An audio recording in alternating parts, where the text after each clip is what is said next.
होतं mirror is a smooth or polished surface which reflects light and able to form image.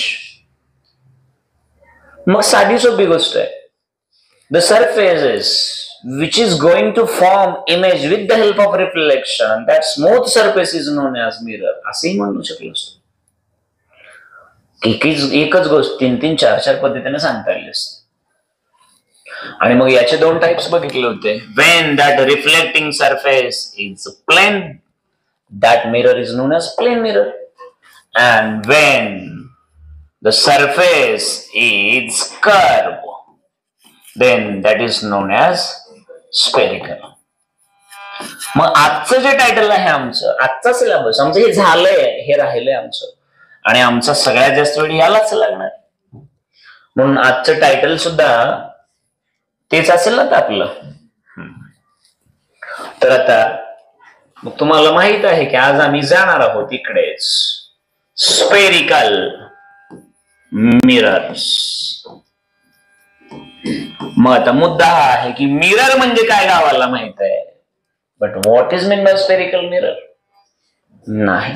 मग काही काही लोक म्हणले the mirror whose reflecting surface is not flat. बरोबर आहे की नाही? शॉर्टकट आमच्याकडे भरपूर आहे. मी तुम्हाला नेहमी सांगत असतो की मला एका शिक्षकाने सांगितलं होतं की मुलांची क्रिएटिव्हिटी कुठल्या लेवलला असते. म्हणजे कुठल्या, आम्ही 9वीला असेल किंवा 10वीला ते टीचर आले होते आम्हाला गेस्ट लेक्चरला. ते म्हणले सर मुलांना काही जर येत नसलं तर ते भरपूर येतं असं दाखवतात काही काही. म्हणजे कसं काय? मी पुढचं बोललो त्यांना आलायकाला सांग नीट बसायला. म्हणलं कसं काय? तर ते म्हणले सर हिस्ट्रीचा पेपर होता आणि सांगा म्हणले पहिलं महायुद्ध कसलं होतं किंवा पहिल्या महायुद्धावरती सविस्तर अशी नोट लिहा म्हणले. 4-4, 5-5 मार्काचे प्रश्न असायचे ना. Right a brief information about first world war. मोठा प्रश्न. आणि ह्या माकडाला तर काहीच माहित नाही, पण ते त्याकडे लॉजिक बुद्धी अफाट त्यानं वाचलं नसेल, पण बुद्धिवान प्राणी तो. मग त्यानं सुरुवात केली म्हणे अबो केवढं ते मोठं युद्ध. मला मोठंच होतं ना, काय चेक करणार नाही म्हणेल का? कसलं भयानक युद्ध. हिकडचे बी चिडलेले तिकडचे बी चिडलेले. हे बी रागात ते बी रागात. ह्याने बी आक्रमण केलं त्याने बी आक्रमण केलं. ह्याने बी मारायला चालू केलं त्याने बी मारायला चालू केलं. ह्यांचे बी मेले त्यांचे बी मेले. आता काय बोलायचं त्याला? मग काय रॉंग होतं का? काहीच रॉंग नव्हतं. चेक करण्याला काय नाही म्हणायचं. त्यामुळे काय spherical mirror whose reflecting surface is not flat. That is mean by. दुसऱ्यानं समजून घ्यायचं फ्लॅट नाही म्हणजे कर्व आहे समजून घ्यायचं. म्हणजे कुठलीही पद्धत. मग तुम्ही मला सांगा आम्ही असं म्हटलं तर चालेल. बघा the mirror whose reflecting surface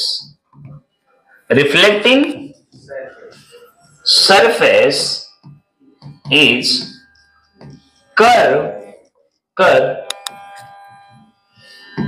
that is known as spherical mirror. असं बोललं तर चालेल का?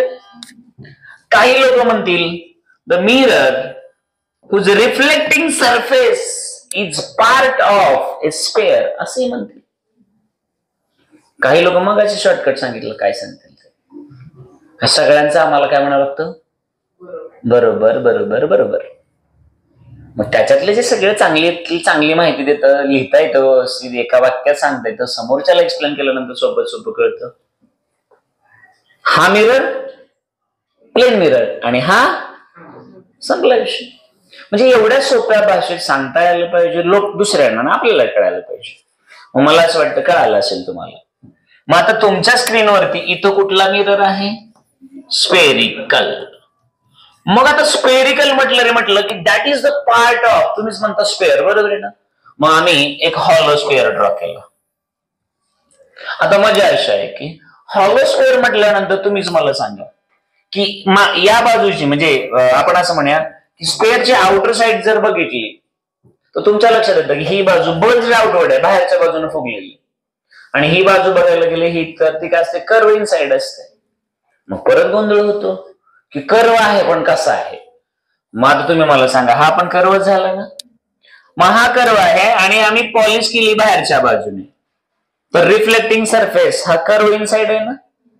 आणि समजा तीच कर्व आहे पण पॉलिश आम्ही या बाजूने केली, तर आता रिफ्लेक्टिंग सरफेस इकडून होणार ना. म्हणजे एक रिफ्लेक्टिंग सरफेस असा कर्व झाला तर दुसरा असा झालाय ना.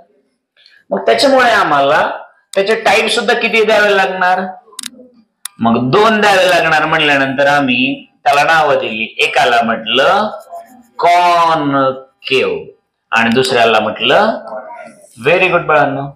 मग आता रिफ्लेक्टिंग सरफेस जर कर्व इनसाइड असेल तर आम्ही त्याला मग आता बघा बाहेरच्या बाजूनं कोटिंग केली, म्हणजे इकडचा कसा राहिला, रिफ्लेक्टिंग.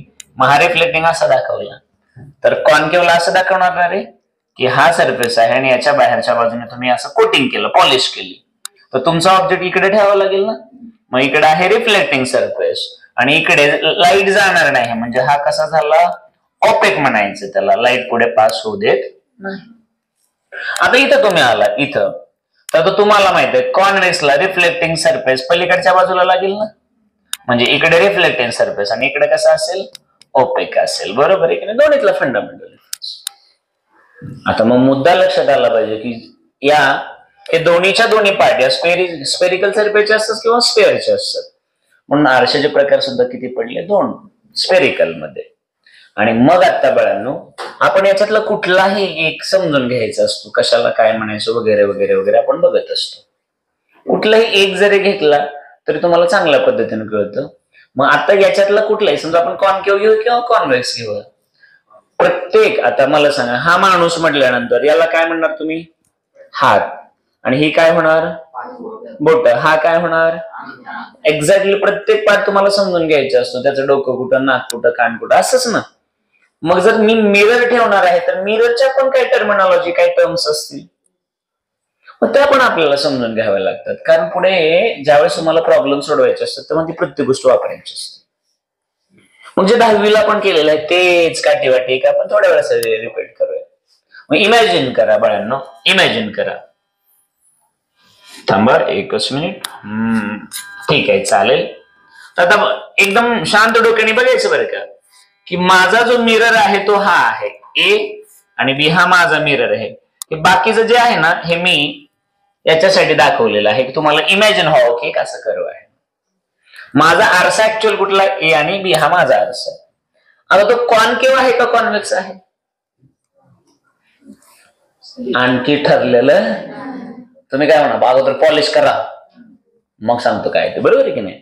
मग काही काही लोकांना खूप एक्साइटमेंट असा दिसला, अरे मग मी कोटिंग इकडे केली तर काय होईल, बाहेरचा होईल, म्हणजे कॉन्व्हेक्स होईल ना. म्हणजे हा मिरर जर मला दाखवायचं असेल तर पहिली आहे की त्याचा पॉलिश सरफेस कुठे दाखव तर ठेवणार ना आरसा. मग मी असं दाखवलं तर नीट बघा, अरे जास्तच मोमेंट, थांबा थांब, काय झालं तुला, कोणीतरी पलीकडं पाय कोणाचे आहेत रे,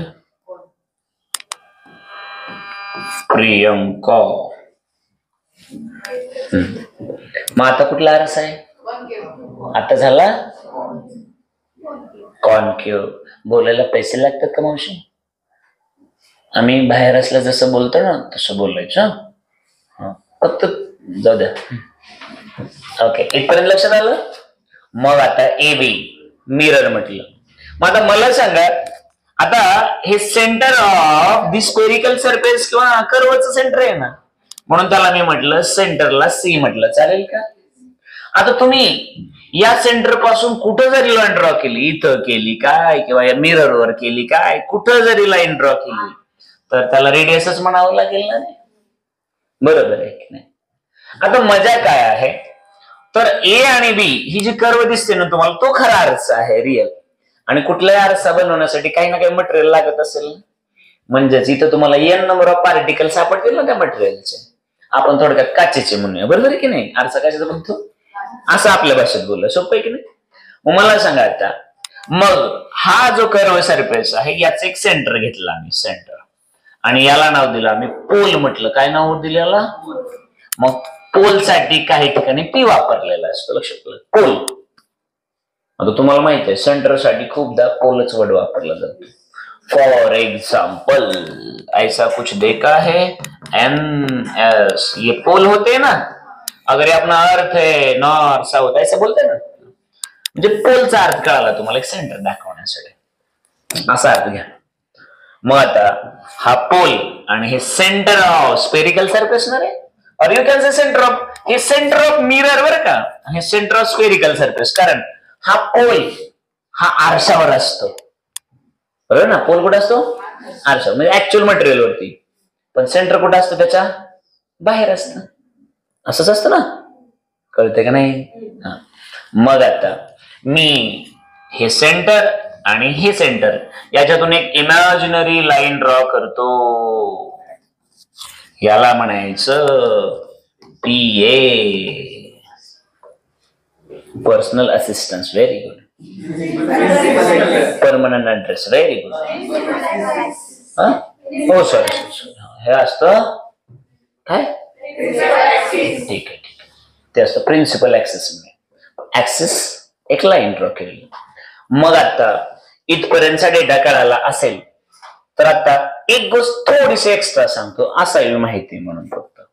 आणि मग पुन्हा आपण बाकीचं त्याच्या टर्म्स टेक्निकली काय होत असतं बाळांनो. तर जनरली ज्यावेळेस मिरर वरती, हा जो मिरर आहे कॉन्केव्ह असो किंवा कॉन्व्हेक्स असो, त्याच्यावर आपण रेज टाकले. कसे रेज टाकले? तर पॅरलल केले. पॅरलल. पण मुद्दा असतो कुणाला, बरोबर ना. तर आपण रेज टाकले पॅरलल, पण कुणाला पॅरलल टाकले? Parallel to principal. मग मी काम करतो, रेड कलर घेतो आणि दोनच रे समजा दाखवले. आता हा पॅरलल रे दिसतोय या ऍक्सिसला आणि हा एक पॅरलल रे दिसतोय ऍक्सिसला. कुठून जाणार दादा? सेंटर ऑफ कर्वेचर तर फोकस असतं की रे.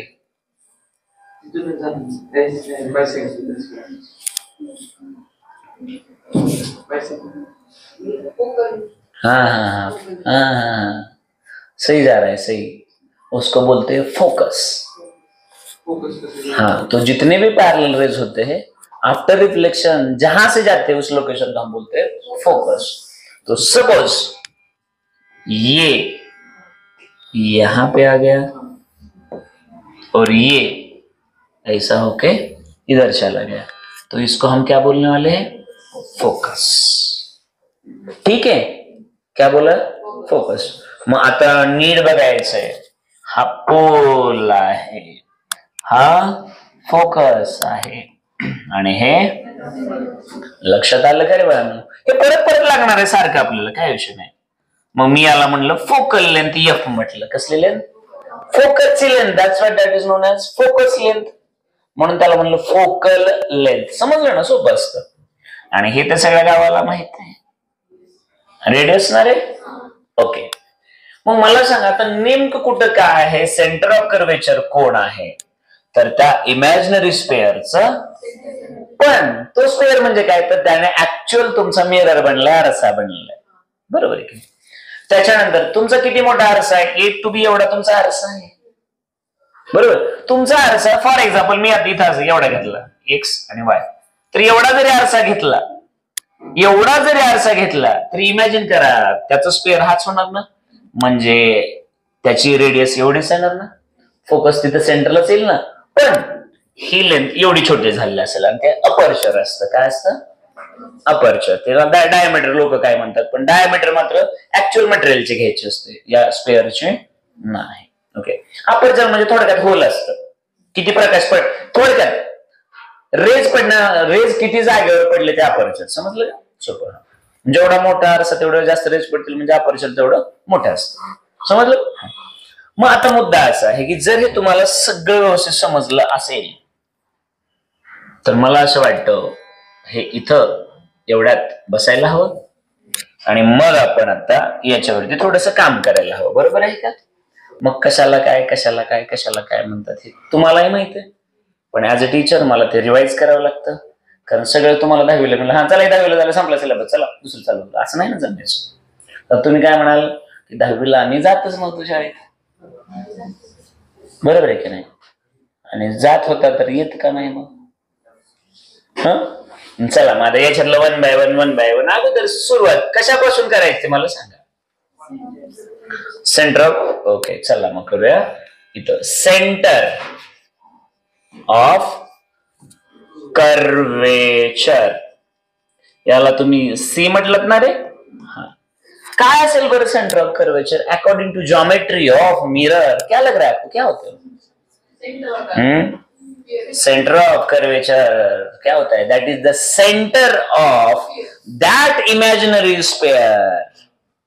इमेजिनरी स्क्वायर ना, that imaginary square whose part is our mirror. त्याचा एक पार्ट म्हणजे आपलं कोण आहे, किंवा त्या मिररचं जे इमॅजिनरी स्क्वेअर केलंय त्याचं जे सेंटर आहे ते सेंटर ऑफ कर्वेचर ना. मग आपल्याला जे कळलं आपल्या भाषेत म्हणूया आपण, बघा मी म्हटलं सेंटर, हे दिसते का रे? नको. सेंटर ऑफ कर्वेचर काय बोललो आपण? Centre of curvature is the point असेल ना तो, इज द पॉइंट, बरोबर आहे ना? इज द पॉइंट, कशाचा पॉइंट असेल? हा, centre of curvature is the point of, और sorry centre of curvature is the centre घेऊन त्याचं सेंटर, सॉरी इथं सेंटर ऑफ हा इमॅजिनरी स्पेअर आपण असं म्हणूया from which that mirror is made. असं बोललो मग, अशी बोलताना वेगळं, आता वेगळं बोललो. काय बघितलं? एक असं इमॅजिनरी सर्कलचा तुकडा जो आहे तो आमचा मिरर म्हणून काम करतो, बरोबर आहे ना? किंवा त्याचा एक तुकडा जो आहे, एवढा तुकडा, त्याच्यापासून आमचा मिरर तयार झालेला आहे. One part of that imaginary square that is going to form our mirror. आम्ही असं बोललो. आपल्याला ज्या भाषेत आपल्याला जसं सोपं वाटेल तेच तसंच नसतं, बरोबर आहे की नाही? मला सांगा, आता तुम्हाला सेंटर कळालं, आता काय बोलावं लागेल रे? पी, ओके, पोल बोलायचं तुम्हाला. पोल काय असतं? That is the centre of mirror ना. सोपं आहे ना ते. हा, तर तुम्ही काय म्हणणार? दी सेंटर ऑफ मिरर. आणि नक्कीच बाळांनो, हा सेंटर मिररचा असल्यामुळे मिररच असेल ना. हा आरसा 10 सेंटीमीटरचा, ते 5च्या मध्ये येईल ना असं. त्याच काय विषय नाही. आणि हे कशाने दाखवलं होतं तुम्ही? पीने. हे कशाने दाखवलं होतं? चला आणखी काय बोलता येईल तुम्हाला? A B P A. तुमच्यासाठी कोण होता पी ए? प्रिन्सिपलचा अर्थ होतो ना प्रिन्सिपलचा अर्थ असतो मुख्य, मेन. आलं लक्षात? मेन, बरोबर आहे ना? तसा घ्यायचा, मुख्याध्यापक नको. मग मला सांगा, प्रिन्सिपल ऍक्सिस, मेन ऍक्सिस, पण ऍक्सिस मीन्स काय होत आहे? तर तुमच्या लक्षात आलं असेल, दी लाईन होते ना, the line which passes, very good, which passes from center of curvature and pole. ना रे बाळांनो, दोन्हीतून जायला पाहिजे तरच बरं का, ना तर सेंटर ऑफ कर्वेचर मधून इन्फायनाइट लाईन जातील ना, पण दोन्हीतून जायला पाहिजे. 2 पॉइंट मधून जाणार एकच नाही. हे कळालं तुम्हाला? एका पॉइंट गले में खिचखिच.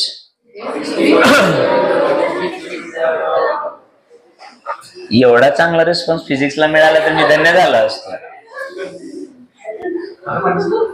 मला वाटतंय तसं. हा, मी कुठं होतो रे? हा, मी जॉमेट्रीचं बोलत होतो की एका पॉइंट मधून किती लाईन जाऊ शकतात, पण 2 पॉइंट मधून स्ट्रेट लाईन किती जाणार? तर मग कळालं असेल प्रिन्सिपल ऍक्सिस किती असतात? एकच असतात, बरोबर आहे ना? फक्त सेंटर मधून जाणारे ठिकाणं असतात, पोल मधून जाणारे ठिकाणं असतात, पण दोघातून जाणाऱ्या बरोबर आहे की नाही? हा, मग हे तुम्हाला कळालं. आता चौथं काय तुम्हीच मला सांगायचं. मला वाटलं होतं. हा, रेडियस. रेडियस. अब रेडियस क्या होगा? ये तो सेंटर ऑफ कर्वेचर है ना. मग या सेंटर ऑफ कर्वेचर मधून मिरर वरच्या कुठल्या जरी पॉइंटला टच केलं तर रेडियस असेल ना. तो उसको कैसे डिफाइन करेंगे? हाँ, radius the distance between the centre of curvature ना. सेंटर ऑफ कर्वेचर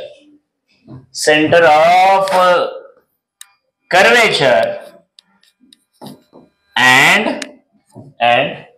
कुठला पण पॉइंट ना रे, any point on the mirror. बरोबर आहे का?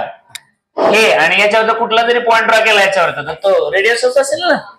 बरोबर आहे की नाही? हा, पुढं काय बोलायचं तर मला जेवढं येत होतं, मी जेवढा रट्टा मारला होता, जेवढं पाठ करून आलं तर माझं झालं बघा. आता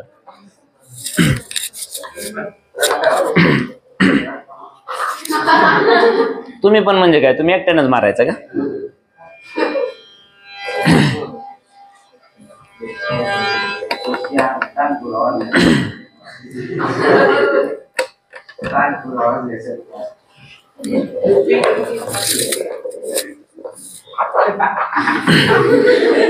हा, एवढंच का? अजून काहीतरी राहिलंय वाटतं.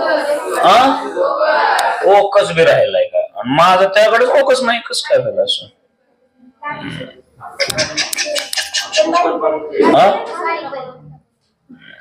काय म्हणलं?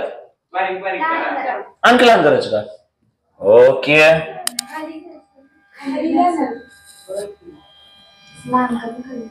Okay okay.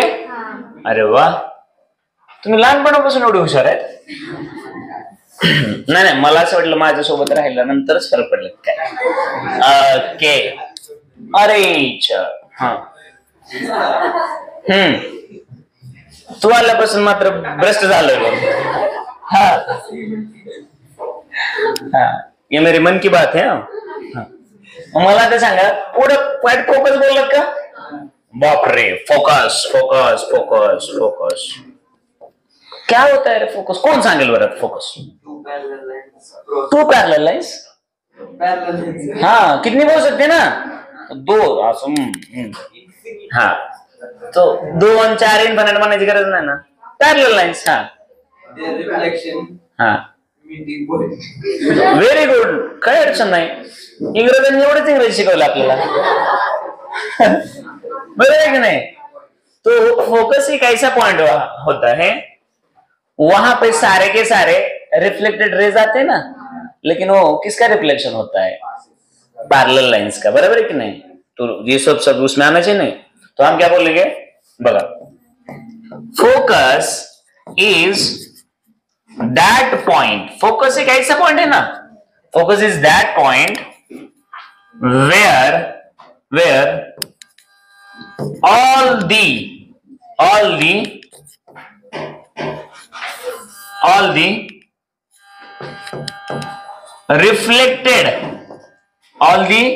reflected parallel rays meets. बराबर है कि नहीं? जो पैरेलल है और रिफ्लेक्शन के बाद जहां पे आके मिलते हैं, यानी जिस पॉइंट से पास के होते हैं, उसको हमने क्या बोला है? फोकस. फोकस का मतलब समझ में? मग हा पॅरलल कोणाला? प्रिन्सिपल असला. हा पॅरलल आफ्टर रिफ्लेक्शन कुठून जाणार? फोकस मधून. हा पॅरलल कुठून जाणार? फोकस मधून. समजते का? ओके. और क्या बचा? तो मुझे लगता है फोकल लेंथ. बराबर है कि नहीं? क्या बचा? और ये जो है ना, ये बॉयज में आदित्य बताएगा. आदित्य.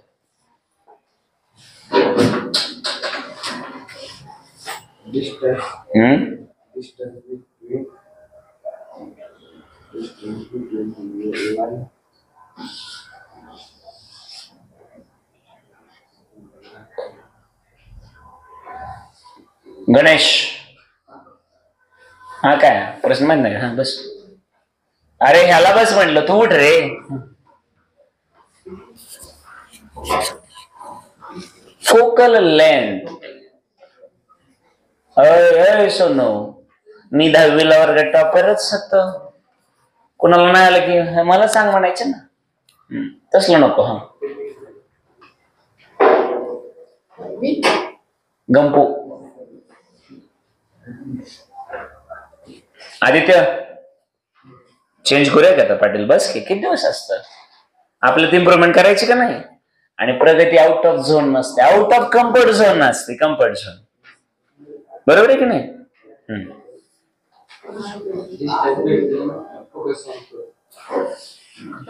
किती सोप्या भाषेत, साध्या भाषेत. फक्त तो कधी बोललाच नाही.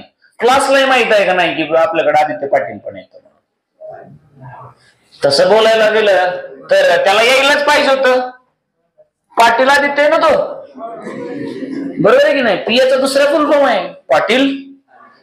आणि पाटील नाव नसतं, पाटील ब्रँड असतो. है ना पाटील? बसा. मग आता मला सांगा, किती सोप्या भाषेत त्याने पाटलांनी सांगितलं आपल्याला. आणि शेवटी पाटील म्हणतील ते घ्यावंच लागतं आपल्याला. हा मला सांगा काय रे? तर आदित्यचं म्हणणं आहे द डिस्टन्स बिटवीन तो काय म्हणला? Focus and pole. बरोबर आहे की नाही? तो कधीच बोलत नाही. बोलला तर किती छान बोलला, हे कंटिन्यू बोललं तर गाण बोललं. The difference between two Aditya.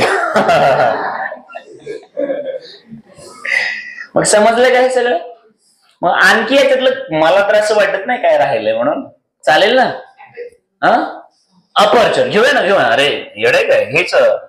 आता आमचा राणा म्हणल्यानंतर तुम्हाला माहित आहे ना, राणा दादाच तर रा आपल्या धाराशिव मध्ये राहून राणा दादाचं ऐकायचं नाही. येडेत का काय तुम्ही? हा तुझ्यात जीव गुंतलाय आमचा. हा ते रंगला म्हणू शकत नाही ना आम्ही.